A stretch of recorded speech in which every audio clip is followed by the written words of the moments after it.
Hey guys, just had a phenomenal interview with Noah Townsend. I've learned so much from him, from his entrepreneurial mindset to his aggressive hustle. Just going from the livestock to just real estate. Started in livestock agriculture at 12 years old, and now he's 24. He's a partner in his brokerage firm. I feel like you guys will learn a lot from what he just has to say. So make sure to stick around to listen to his story. Hey guys, Garrett Stroud here. I'm up in Steamboat Springs with one of my good friends, Noah Townsend, extremely aggressive entrepreneur, and wanted to give you a chance to be introduced to him, learn from him, and see what you can pick up on from him.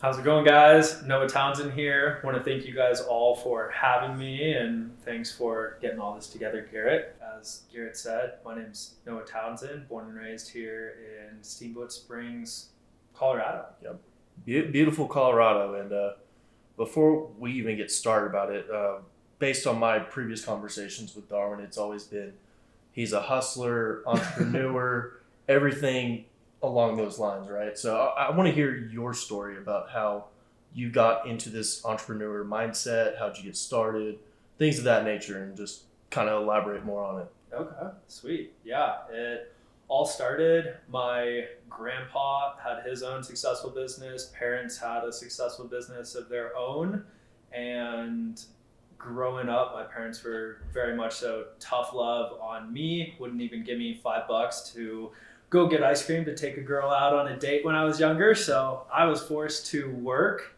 I wouldn't say forced, I chose to go work, to go make my own money, and then that resulted in me finding creative ways to make money from a young age. Okay, not too bad. And so I heard about this story from Darwin in regards to you sold a pig, bought a bike. Now, here's the question. I always hear, is it the egg or the chicken? Which comes first? Now, for you, which one came first? Was it the bike or the pig? Pig. Pig? Yeah, I grew up here in Steamboat. We have a huge agriculture community here, lots of ranches and farmland here, and I was fortunate enough from a young age to be a part of 4-H and started working for my parents' business, doing fence work out at the ranch for my parents, made a little bit of money that summer. Next summer, was 12 years old, was able to go buy a pig for $300, raised it that entire summer. At the end of that summer, sold that pig for $2,300, and that was my first taste of business, making money. The livestock business. Yeah, right? exactly. Yeah. Yeah. So after you sold the pig, you went and bought the bike. I did. Yeah. Okay. I wanted my dream mountain bike, so yeah, I bought a bike. And then after you bought the bike, did you scale up after you saw the returns that you did on that just one pig? I did immediately. Yeah. That following year, had a few chickens out at the ranch, maybe 50 to 100. Really just stuff to have fresh eggs ourselves. And that year went and bought 200 more chickens, realized I had more eggs than needed to feed my family, myself. Then started, my parents, they got a cooler at their local business here in town, started putting eggs in cartons at their business. People started buying them, saw that there was a real market for fresh produce, eggs, and then kept continuously buying more and more and more chickens. More people asked, restaurants started to ask. So then little kid in a wagon went around town and asked people if they wanted my eggs, which is really how it started. Yeah. So when you transition, because we know you're in real estate, we haven't got to that yet, but after you were done with the whole livestock, selling fresh produce and all that, what happened? Because I heard there was a little rumor around town that your name was in a paper, right? Yes. Yep. I just graduated high school, wanted to move out of my parents' house, had this business right here called Hayden Fresh Farm that I started when I was 12. When I was 18, we had something close to 2,000 chickens, maybe 30 pigs, couple cows, and I wanted to leave the house. My parents wanted to sell their business here in town, which was another agriculture business, kind of farm and feed store, as we called it.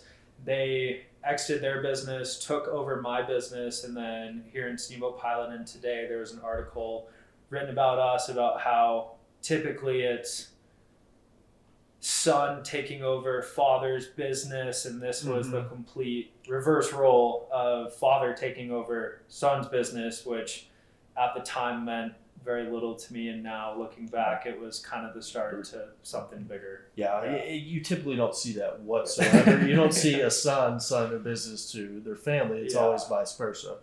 So I mean, after you did that, I mean, I've heard stories about how you guys went traveling for about 2 years, right? And then you landed back in Steamboat, and after being off 2 years, what was your game plan going forward?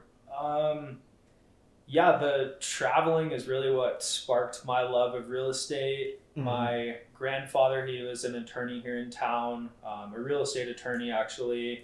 So between that and HGTV, seeing cool houses, I thought real estate was really cool, and that's all it really was.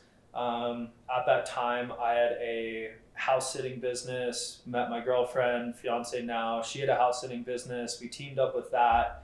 And then traveling, we were actually able to go and house sit internationally.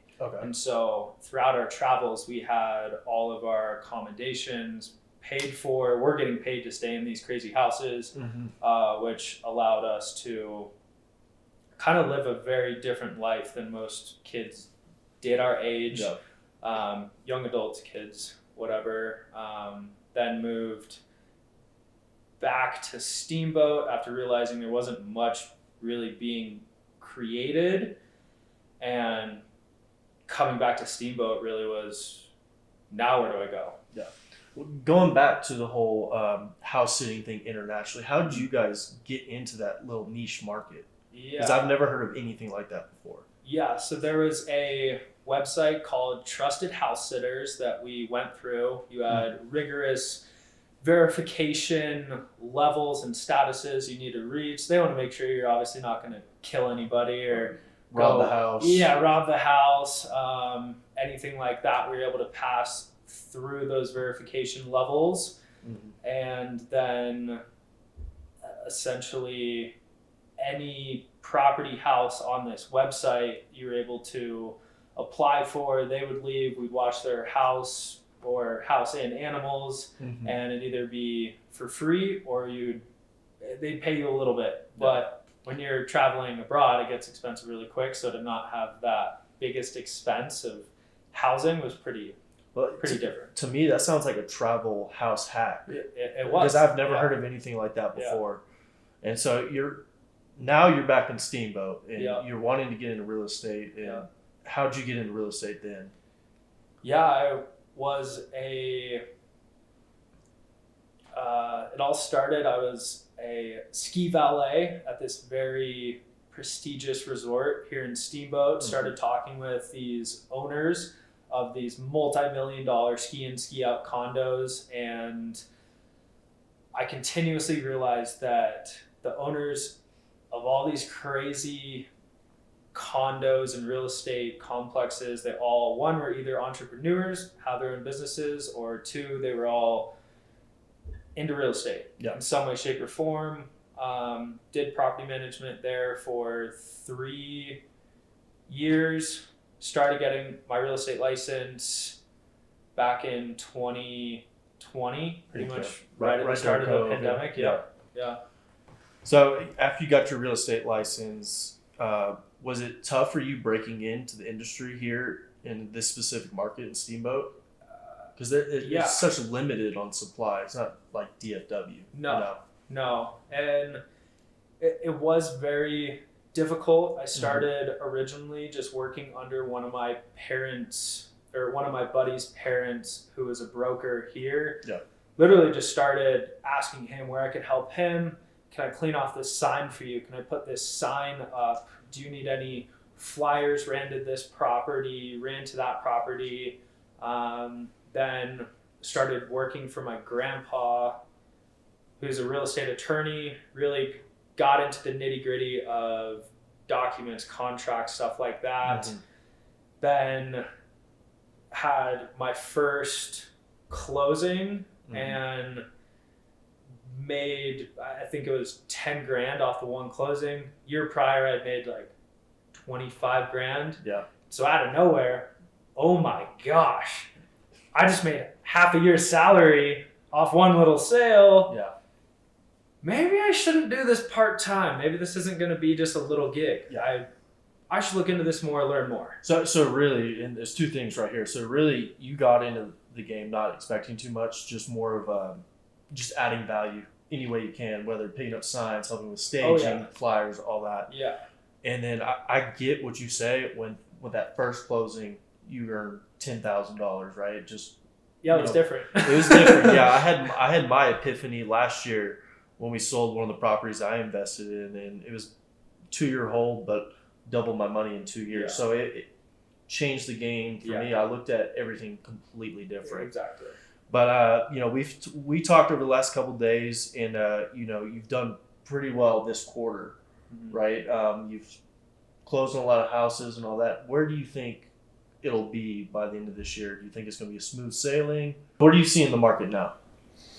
Yeah, here in Steamboat, I think one way or another, here in Steamboat, we have a 26-year low of inventory that's being seen in other marketplaces around the United States as well.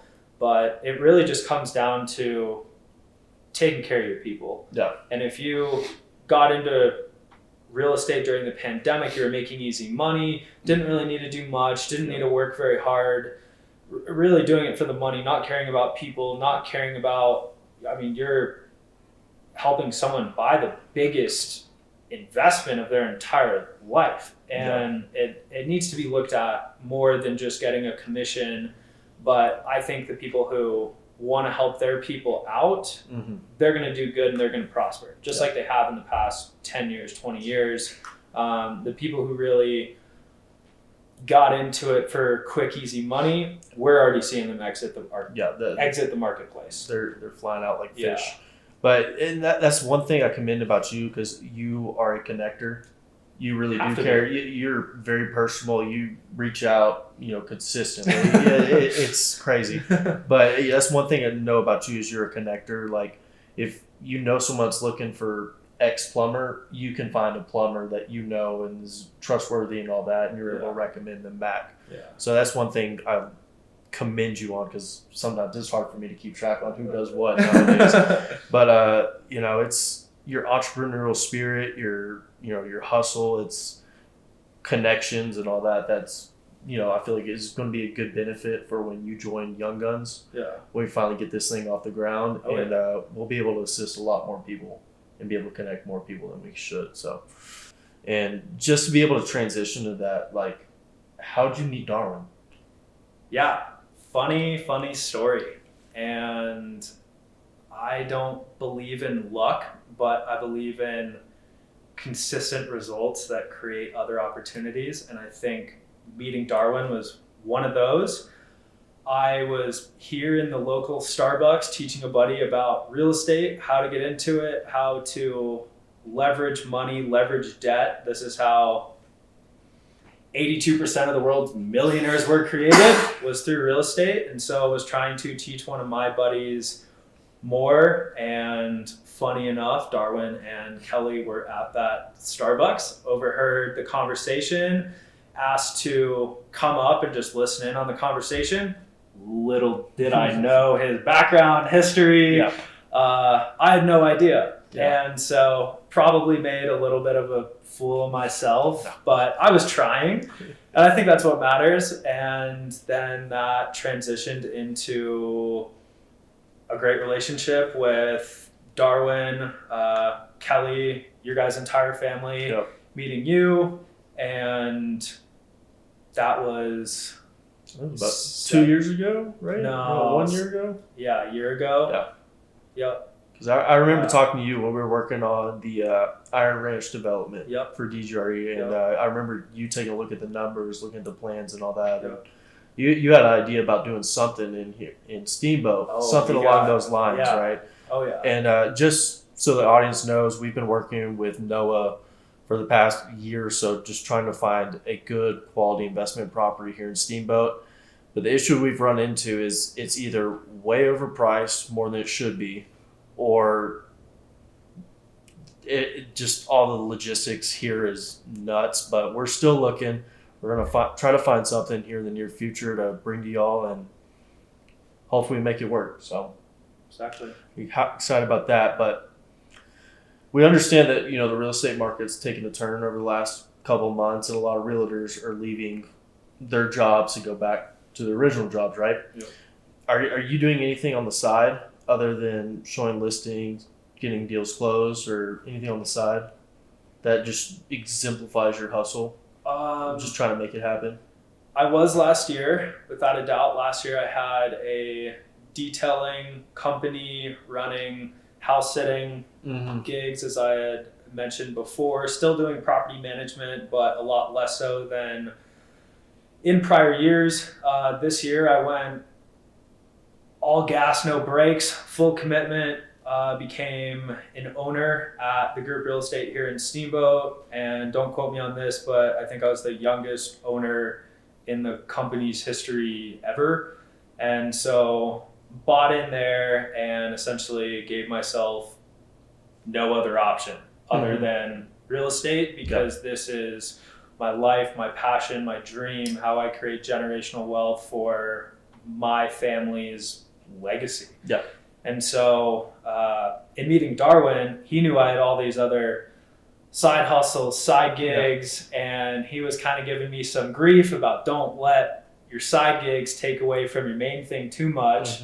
And I thought he was a little crazy telling me that for a couple months. Then I really put... You locked in. It was just like real estate's the only thing. Yeah, I realized through him and other mentors of mine, if you want to do it, you need to do it. You got to go all in. And whether you're making money or nothing, you just need to buckle down, get ready, because it's coming. It's not an easy business, but I know what it can be in 10 years. Yeah, exactly. So, hold on. You just mentioned to me that you're an owner with the Steamboat Real Estate Group. The group real estate Steamboat. And how did that come along, and kind of how does that impact your everyday 9 to 5, I wouldn't say 9 to 5, but your 24/7 life? I had the opportunity at the end of fourth quarter of 2022 to become an owner in the company,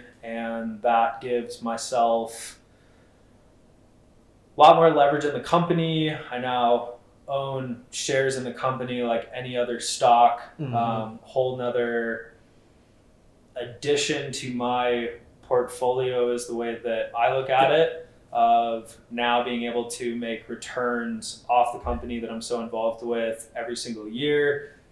Same with any other stock or anything like that. And you do, of course, have fees, but once you're able to pay those fees, then you're able to get so much more back on the commission splits and everything like that. And so it really encourages you to work more, do more, go, because you're now not giving as much money back to the company. You're keeping more for yourself. Then you're able to just put your money every other which place. I was about to ask, because I mean, if you have ownership in the company, you look at it as it kind of equity, right? So 100%. that pushes 100%. You to go to another level when it comes to buyers, sellers, connections, all that. Okay. Yeah. Nice. Yeah. And how's that going for you now? I mean, with everything going on, I mean, is it helped you a little bit more in regards to hustle? Without a doubt, yeah, definitely a lot more motivation to keep going, because it's a whole another role and level now. But with the group here in Steamboat, we are the only full in-house brokerage, can do everything in Steamboat. We have our own title company, we have our own mortgage company. Pretty much everything you can think of from a real estate property. Yeah. Well, Noah, it's been great having you on here. Last three questions that I'm going to start asking everybody. Yeah. What do you need that we can help out with? Need more connections and enhance my sphere. Get around even more people that are in the industry, in my business, that you never know. People in Texas can help out people in Colorado, vice versa, anywhere in the United States for that matter. So I guess just needing and looking forward to being around more like-minded people. Yeah, absolutely. You learn more when you're around like-minded individuals that have the same goals and aspirations. No hand down about that. Now, the next question I have is, what are you willing to provide to the group? I'm willing to provide any knowledge of the market that I know best, which is Steamboat Springs, Colorado. It's a resort market, very, very great community that's growing at a rapid rate that if you guys haven't heard about it, you do now, and you're going to through New York Times, Washington Post. Steamboat is blowing up right now. And we are on the cusp of being something a lot bigger than the tiny little ski town we once used to be. Hey, before we even go to the next question, you cannot forget about the entrepreneurial mindset that you have to offer to everybody. And if they want to start a business, I'm sure you can consultate and try this out. Or I'm sure not everything can compare to livestock and agriculture, but I'm sure it's all the same as soon as you get nailed down. Exactly. Yeah, and if there's some 15-year-old out there, 25-year-old, 35-year-old out there, doesn't matter. I've failed a lot more than I've won, and I'm more than happy to let people know this is how I lost money, this is how you shouldn't do it, and this is what worked for me. Granted, that may not work for everybody, but I can give a little bit of insight of how to at least keep going and never quit. Yeah. It is sometimes with entrepreneurs, it's more along the lines of it's continued motivation and having to look for outside of just yourself for that continuous motivation. Yeah. But last question is, if you could give any advice whatsoever to somebody that's about to start a business or thinking about starting a business or even investing in real estate, what would you say? My biggest piece of advice would be, don't always look for motivation. Motivation is great, but motivation means nothing without discipline. And I think a lot of people can get really motivated for a very small amount of time, but without having the discipline to continuously do those small actions over a long period of time, which can lead to big results, would be my biggest. That should be your guys' biggest takeaway, is that you may not want to get up every single day, but if you can stay disciplined in your routine and have a consistent routine, you will go leaps and bounds past others who aren't disciplined. Yeah. Along with passion too, of course. Yeah, passion, drive, all those. Awesome. Well, it was good having you on. I appreciate it. Awesome seeing you. Awesome hearing the stories. Thank you guys for having me. Love to meet you all in person. So we're going to nail down all his contact information, social media, so you're able to reach out to Noah in any way, fashion that you would like. He's got a YouTube channel, Instagram, Twitter, cell phone number, email address, and probably Venmo if you want to send him some money. So, yes, everything. YouTube, Instagram, at Noah Townsend, and also you guys can find me at the group Real Estate here in Steamboat. Noah Townsend. Yep, exactly. So just go give him a look and go support his stuff online. And if you have any questions, don't hesitate to reach out to me. I can give you his number, or you can reach out to him directly.